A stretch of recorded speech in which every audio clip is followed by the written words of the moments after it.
I was expecting it on my lip. Hello YouTube, welcome to our channel. My name is Taylor. I'm Luke. And this is our tiny house.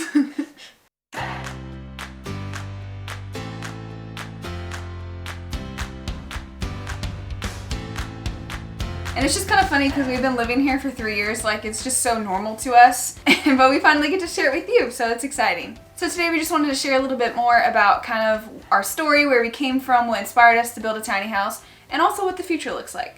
Let's get to it! So I'm 24. I'm 27. And we've been married for 4 years. Time flies. December of 2016 we got married, and we live in California. The first 9 months of our marriage, we were living in a 650 square foot apartment, and we were paying about $1,000 a month for this non-renovated, rundown apartment. It was pretty gross, not gonna lie. Mm-hmm. The cabinets had bugs in them. Yeah. So we kind of wanted to set ourselves up for a better financial future, and we had looked up tiny houses before we got married, but one of the main questions, like, where are we gonna put it? So it was actually my husband's idea. My parents had a tough shed, 12 by 12, just a living room with a loft in their backyard, and it was like our playroom when we were kids, and then my dad's man cave. And he's like, what if we tear down a wall and add a kitchen and a bathroom? That would be a tiny house. So it took a lot of convincing, and part of that actually I built this 3D model of what this tiny house could look like, and so I spent probably 30-40 hours or so 3D modeling it in this program, and I had little plans and I tried to make it look cute to try and convince her that this would be a good idea. It was about 6 months of us working on this house. I was still in school and we were both working, so we basically just did it on the weekends, and I felt like we lived at Lowe's because we were there so often. Yeah, they knew us by name. Yeah. Literally. Between my husband and my dad and my brothers and honestly anybody that wanted to come and help, we were able to finish this house, and we moved in December of 2017. So we saved up some cash and we built this tiny house for about $17,000, and yes, I am a nerd and I kept every single receipt and I calculated it all, and it was about $17,000. And it probably would have actually been easier for us to just start from scratch because there was a lot of tearing apart the roof, and we literally rebuilt the whole roof. But we were able to save maybe $2,000 or so by keeping this place that was already here and just adding on. And we'll link down below in the description just kind of the cost breakdown for those fellow nerds who are interested to know kind of how much things cost. How much things cost. And since this is on my parents' property, we pay a flat rate to them every month, $200 for water, sewer, garbage, electricity, all that. I know, we are so thankful, especially in California. The cost of living is insane, so we just feel super blessed to be able to live here and save a bunch of money. And one of the main questions we get now that we have a baby on the way is, where are you gonna put your baby? And we've decided to keep the loft baby off limit zone. I have a 2-year-old nephew, and I wouldn't even feel comfortable bringing him up there, let alone a newborn. I'm just way too clumsy, and I don't trust myself, and I just don't think it's safe. So we're just gonna keep the loft, our loft. The baby's gonna stay downstairs, and for the first, honestly, however long it takes, I'm gonna sleep on the couch and probably get a bassinet or something to have the baby nearby. When he gets older, we'll put him in his crib. But honestly, we're just gonna be flexible and kind of readjust. We've changed this tiny house so many times, so it's not gonna be a big deal for us to kind of move around furniture or whatever we need to in order to make it more baby friendly.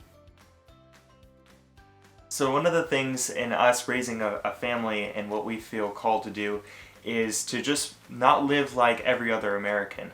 Not that that's bad or anything, but just how we feel convicted and led to live our lives. And a lot of that came from a trip to Africa. I had met this girl, and she had lived with 7 other people in this shack. Like literally 8 people lined up on the ground sleeping at night in 8 foot by 8 foot, 64 square foot home. And one of the most joyful people I'd ever met, he lived in this home, quite a bit bigger, 800 square foot, but he lived there with 27 other family members. And he's just one of the nicest, most joyful people I've ever met. And so when I came back, that had a big impression on me, and it made me come back and really think more intentionally about the way I was living and the way that one day I wanted to raise my family. Yeah, and honestly, just as I'm like building my registry for the baby and everything, I'm just trying to be super intentional about asking myself, like, do they actually need this? Or, you know, can we go without it? Can we use something else? And I think, you know, a lot of the things that American culture says that raising a family, you have to have this thing. A lot of those things we don't actually need, or the child doesn't need. And I think what children need the most is love and care and affection and time. And I think the less things we have, the less busy we are, the more time that we're able to give and invest in our children. And we live out in the country, and my parents have a big house with a lot of toys and space to run, and we have a big backyard, and we have goats and chickens, so we're not just going to be stuck here in this little house. And yeah, it's not going to be easy. We're going to have to reassess and readjust, but we're looking forward to the challenge. So before we built the tiny house, we realized that it was going to cost about 1.5 years worth of rent. And so we were kind of figuring out, well, it probably would make sense if we're here for at least 3 years to go ahead and start building it. And now that we've been here for 3 years and we've been fortunately able to save quite a bit, not only from just saving that money, but also from living more intentionally and minimally. So this was really a stepping stone for us to get to the next step, which would be one day to build our own house or buy another house, or maybe even add on to this one day. So what we realized through living here, though, is that we really enjoy living intentionally, living minimally. And so when we do build or buy a house someday, we realize that it probably won't be a 3,000-4,000 square foot house. It'd probably be, 1,000, 1,500 square feet or so. Because I want to be close to you.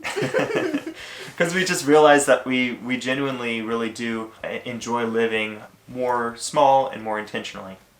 Thank you guys so much for watching this video. We hope you liked it. If you have any more questions, just drop them down below in the comments. Otherwise, give it a thumbs up, subscribe to see more videos from us about how you can live minimally and intentionally.